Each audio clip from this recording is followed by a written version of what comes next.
Hello everyone, this is Ketchy1383 doing my weekly Epic Store free game series, episode 19 this week. So, we have Dark Deity and Evil Dead the game for this week's free games. We'll start with Dark Deity, obviously. So, Dark Deity is a turn-based strategy RPG where you control a team of characters and go up against other NPCs in a sort of rock, paper, scissors type style of gameplay, where some enemies or units, I guess that goes for enemies too, will be more effective against other units. So this game is actually pretty simple, and there really isn't much to it. It has a static sort of cutscene bit to it for its story, instead of anything fully fledged in terms of its animation. I mean, they'll change their facial expressions, but that's about it. And I'm not going to knock them too hard for that. I mean, it's nothing new, and gaming companies still do it today, including AAA games, so it's not a big deal.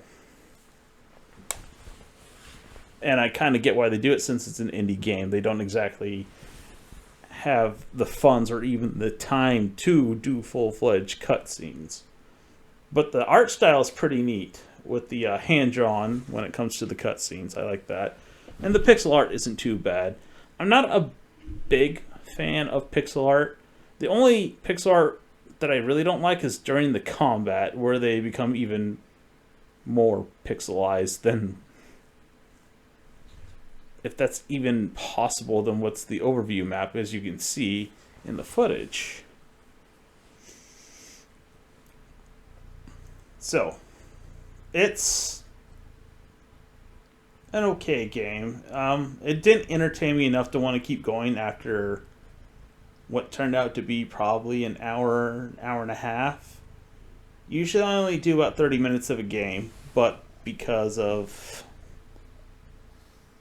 klutziness on my part, I accidentally deleted the original footage and had to play it all over again, doing the scenario you see right here with the bandits.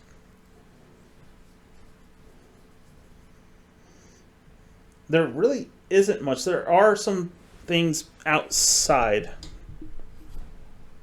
of the combat, like you go to your camp and you try and increase bonds between characters, but I couldn't bother sitting through that much dialogue. It didn't interest me in any shape or form.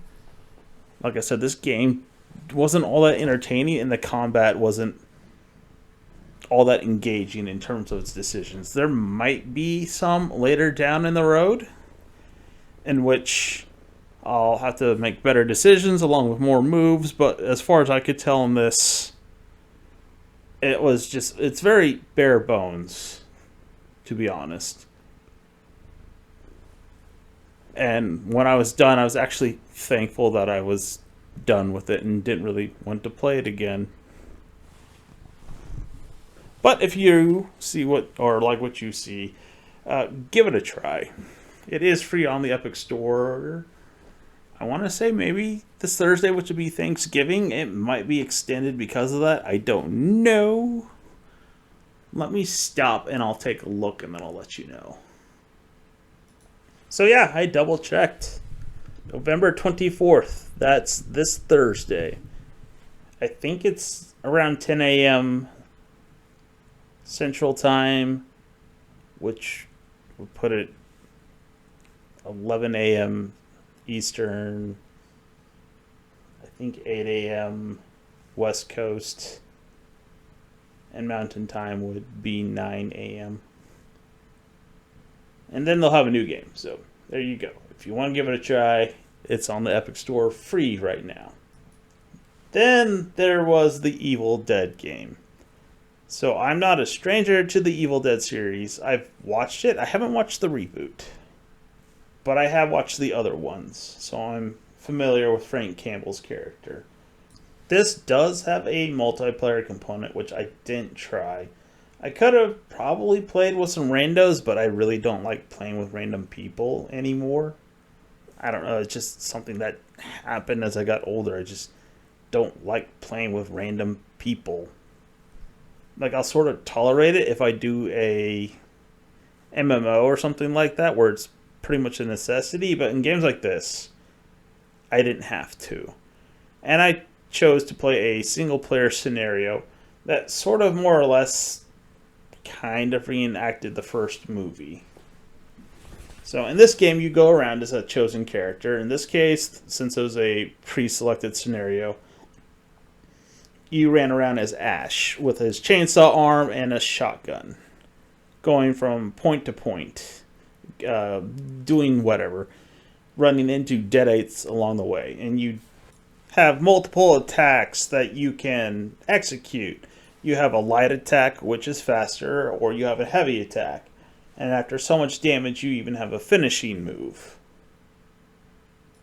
I think it's supposed to be sort of a open world version of Left 4 Dead. In this case, I'm not sure if it's because I'm playing the single player scenario, there's fewer deadites, which I'm guessing is the case. I don't know for sure. But it definitely feels like that, since you go around and you can pick up better equipment. Maybe Back 4 Blood would be more appropriate in this case, but it's very similar in that you get healing items like Simps Soda or Shimps. I think it's Shimps. Whatever. So in terms of atmosphere, it's actually pretty decent. It doesn't scare me. Some people might be, but I didn't touch the brightness on my screen at all. It didn't even ask me to do that. If it did, I didn't even touch it, and you can see it's pretty bright for a game that's supposed to involve horror elements. In this case, it hardly has any, other than maybe a tree or two that pops out every now and then. And for a game that's based on a movie that actually had some decent amount of gore, there's very little of it. There are dodge mechanics in this as well, which I forgot to mention. You just push A and you kind of go whatever direction you're pushing in. And it's a good way to keep from getting hit. But I found it a little too repetitive, because I ended up just... Every dead I ran into, it's light attack, light attack, light attack, finish him off.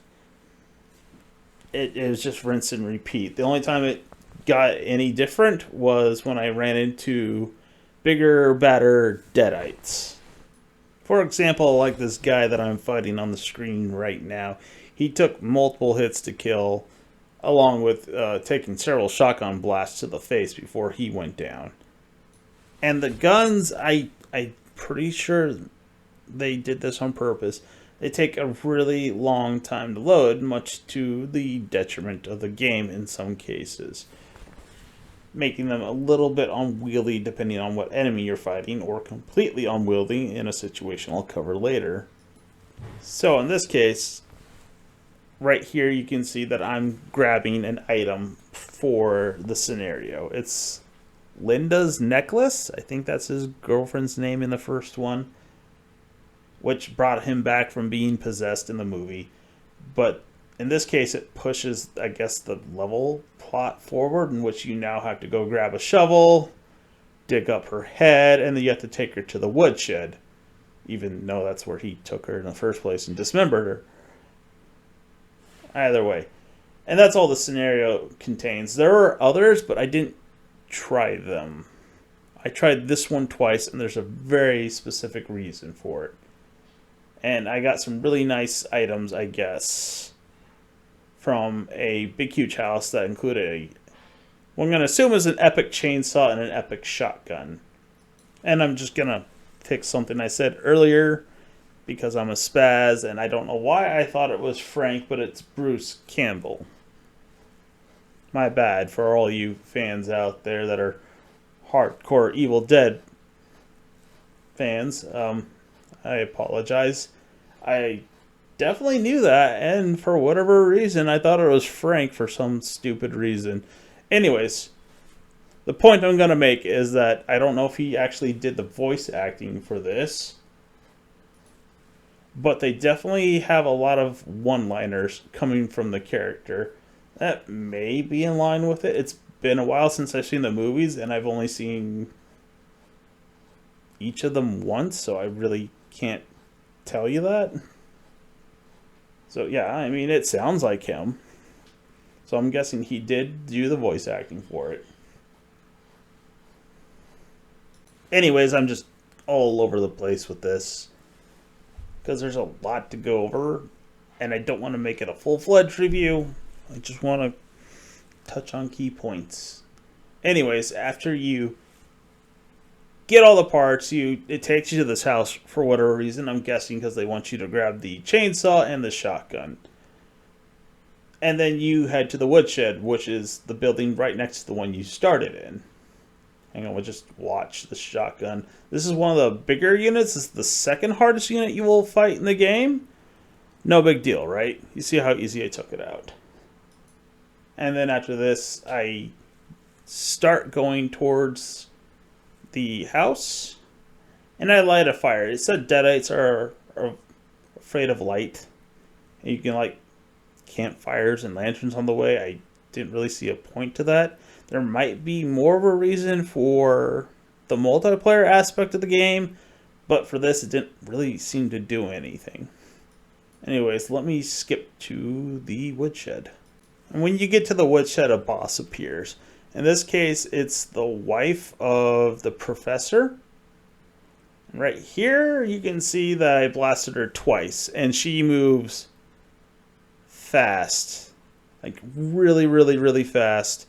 And she hits like a brick. And then I try to run away, but she moves really, really fast. And the whole time that you saw me wailing, her wailing on me, I was mashing the button to drink a soda to heal myself. And I just couldn't heal myself.